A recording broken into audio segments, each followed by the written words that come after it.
Praise the lord. దేవుని స్తోత్రం. క్రీస్తు దేవుని బిడ్డలారా, ఉదయకాలమున ప్రభు యేసు క్రీస్తు వారి శ్రేష్టమైన నామమున మీ అందరికీ శుభాభివందనాలు తెలియజేస్తున్నాను. చేరువచ్చిన మీ అందరికీ కూడా ప్రభు నామమున హృదయపూర్వక వందనాలు తెలియజేస్తున్నాను. ప్రభుతో ప్రతిదినం అనుదిన ఆశీర్వాదాలు, అరుణోదయ దర్శనం పొందుటకు దేవుడు మనకిచ్చిన ఈ గొప్ప ధన్యతను బట్టి, అనుదిన కృపావరాలతో నింపబోటకు దేవుడు మనకిచ్చిన భాగ్యాన్ని బట్టి దేవునికి వందనాలు చెల్లిస్తున్నాం. మనము పరిశుద్ధాత్మ కాలములో ఉన్నాం. ఆదరణకర్త మనతో ఉన్నాడు, మన మధ్య ఉన్నాడు. మనతో ఉన్న విషయాన్ని దేవుని బిడ్డలకు జ్ఞాపకం చేసుకుందాం. దేవుని వాక్యాన్ని చదువుకుందాం. యోహాను సువార్త 14వ అధ్యాయము 26వ వచనాన్ని చదువుకుందాం.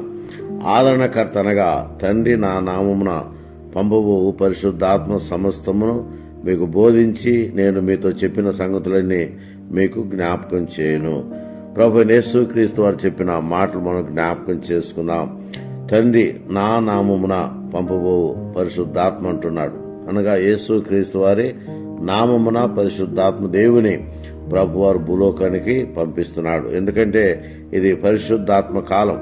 పరిశుద్ధాత్మ శక్తిని పొందుటకు మనము ప్రభు చెప్పినట్టుగా కనిపెట్టవలసినటువంటి సుదినాలని దేవుని బిడ్డలకు జ్ఞాపకం చేసుకున్నాం. అందుకనే ప్రభు చెప్పిన మాట జ్ఞాపకం చేసుకునండి. యోహాను సువార్త 14వ అధ్యాయము 16వ వచనములో ప్రభు చెప్పిన మాట, నేను తండ్రిని వేడుకొందును, మీ యొద్ద ఎల్లప్పుడూ ఉండుటకై ఆయన వేరొక ఆదరణకర్తను అనగా సత్యస్వరూపైన ఆత్మను మీకు అనుగ్రహించును. దేవుని బిడ్డలారా గమనించండి, మనము సత్యస్వరూపైన ఆత్మకాలములో ఉన్నాం. సత్యదేవుడు సత్యస్వరూపిగా మన మధ్య కార్యాలు జరిగించిన నిమిత్తం ఆయన తన కృప మనకు అనుగ్రహించే దేవుడని దేవుని బిడ్డకు జ్ఞాపకం చేసుకుందాం.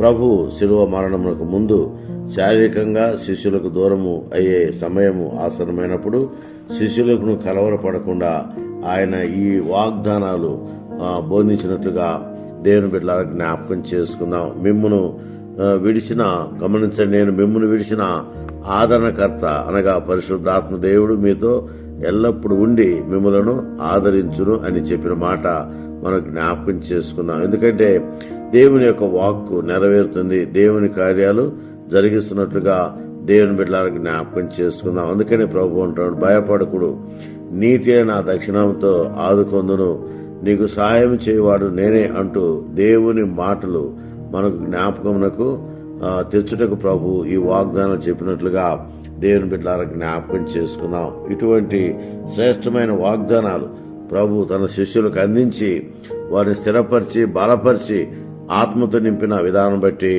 దేవునికి మనము కృతజ్ఞతాస్తుతులు స్తోత్రాలు చెల్లించ బద్దులమై ఉన్న మన విషయాన్ని జ్ఞాపకం చేసుకుందాం. కనుక దేవుని బిడ్డలారా గమనించండి, పరిశుద్ధాత్మ దేవుడు మనతో ఉంటాడు, మన మధ్య ఉంటాడు. మనతో ఎల్లప్పుడూ ఆయన ఉండి కార్యాలు జరిగించే వాడని దేవుని బిడ్డలకు జ్ఞాపకం చేసుకుందాం. మన మాట, మన పలుకు, మన వాక్యము, మన నడక, మన పడక అవన్నీ కూడా ఆయన గమనించే దేవుడని దేవుని బిడ్డలకు జ్ఞాపకం చేసుకుందాం. అందుకనే తండ్రి కుమార పరిశుద్ధాత్మ నామమున దేవుడు మనకు సమస్తము అనుగ్రహించే దేవుడని దేవుని బిడ్డలకు జ్ఞాపకం చేసుకుందాం. అందుకనే ఇదిగో నేను ఒక నూతన క్రియ చేస్తున్నాను, ఇప్పుడే అది మలుసును, మీరు దాన్ని ఆలోచించరా? నేను అరణ్యములో త్రోవ కలుగు చేయుచున్నాను, ఎడారిలో నదులు పారజేయుచున్నానని దేవుని యొక్క వాక్కు యెషయా గ్రంథం 43వ అధ్యాయం 18వ వచనములో భక్తులు తెలియచేసిన కార్యాలు మనకు జ్ఞాపకం చేసుకుంటే దేవుని యొక్క ఆదరణ, దేవుని కృప, దేవుని ప్రసన్నత, దేవుని యొక్క శ్రేష్టమైన కృపావరాలు దేవుడు మనకు అనుగ్రహిస్తాడని దేవుని బిడ్డలకు జ్ఞాపకం చేసుకుందాం. పరిశుద్ధాత్మ మొదటి విధి ఏంటంటే మనకు సమస్తం బోధించి సమస్త జ్ఞాపకముకు తెస్తుంది. కొన్నిసార్లు ప్రార్థన లేని సమయంలో కూడా ఆత్మ తానే మన పక్షమున విజ్ఞాపన చేస్తాడని భక్తులు తెలియచేస్తున్నాడు. ఉచ్చరింప శక్యము గాని మాటలతో ఆయన మన నిమిత్తము ప్రార్థిస్తాడు. అంత మాత్రమే కాదు, గమనించండి, దేవుడు మనతో ఉంటాడు, మన మధ్య ఉంటాడు, మనతో ఆయన కార్యాలు జరిగిస్తాడని దేవుని బిడ్డలారా జ్ఞాపకం చేసుకుందాం. ఉదయ కాలమున దేవుని స్వరం వింటున్న దేవుని బిడ్డలారా గమనించండి, మనకు దేవుడు ఆదరణకర్తను పంపించాడు. ఇప్పుడు మనము ఆదరణకర్త కాలంలో ఉన్నాం. ఆదరణకర్త నిన్ను నన్ను బలపరిచేవాడు, స్థిరపరిచేవాడు, ఆత్మతో నింపే ఆత్మ దేవుడని దేవుని బిడ్డలారా జ్ఞాపకం చేసుకుందాం. అందుకని మనం ఏం చేయాలి? ఈ సుదినాలలో పరిశుద్ధాత్మ కాపుదల కోసం, పరిశుద్ధాత్మ శక్తి కోసం, పరిశుద్ధాత్మ కృపావరాల కోసం, పరిశుద్ధాత్మ నింపుదల కోసం మనం ప్రార్థన చేయాలని దేవుని బిడ్డలకు జ్ఞాపకం చేసుకుందాం. అంత మాత్రమే కాదు, కనిపెట్టాలి. ప్రభు అయిన యేసుక్రీస్తు తన శిష్యులకు చెప్పిన మాట మనం జ్ఞాపకం చేసుకుంటే మీరు కనిపెట్టండి అన్నాడు. యెరూషలేములో కనిపెట్టమని చెప్పాడు. నిజమే, మనము కనిపెట్టి దినాలివి.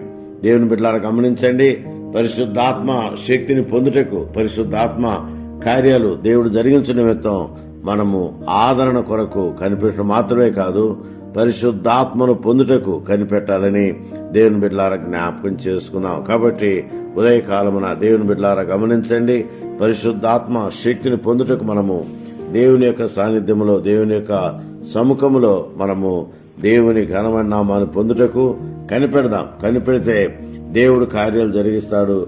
కనిపెడితే దేవుడు మనతో ఉంటాడు. కనిపెడితే దేవుడు మన మధ్య ఉంటాడు.